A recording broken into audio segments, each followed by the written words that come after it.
Ce jeune de 29 ans révolu, connu par Cisco, a choisi le métier de ramasseur de ferraille pour occuper sa vie. Soutenu par certains expatriés sénégalais de Pointe-Noire qui lui ont affecté ce pousse-pousse en vue de faciliter sa négoce. Aidé d'un mégaphone, il séduit la clientèle des quartiers, mettant à leur disposition la gamme de ferraille qu'il doit acheter.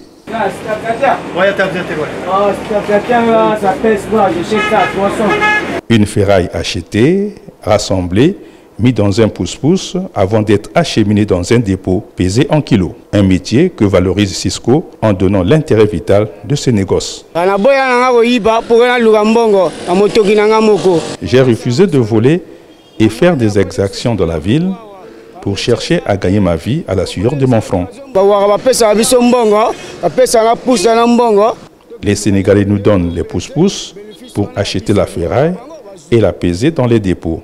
Ceci pour avoir de l'argent afin d'être utile à la société. Ce métier me rapporte beaucoup et j'en suis fier. J'invite tous les jeunes de mon âge de le faire sans complexe. Déposée et pesée, la ferraille subira d'autres formes d'usage telles que le décrit ce chef de dépôt. Ça me fait plaisir de voir un jeune comme lui. Il part dans les quartiers pour aller acheter des ferrailles. Et il l'emmène ici, il pèse, il trouve quelque chose pour aller manger, donc ça me plaît vraiment. Au lieu de rester à la maison pour faire du n'importe quoi, ou bien pour aller braquer des gens, lui, il passe son temps, parfois toute la journée, pour aller chercher des ferrailles. Il y a des gens qui négligent la ferraille, mais la ferraille, ça paye vraiment. La ferraille, c'est comme ça.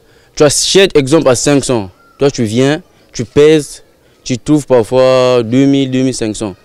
Et le boss enlève ces 500, toi, tu gagnes le reste là. 1 kilo, c'est 85 francs de ferraille. L'aluminium, c'est 450. Le cuivre, c'est 3000. Le bronze, c'est 1150. Bon, il y a beaucoup de sociétés qui achètent. Et ils achètent, ils vont à l'étranger.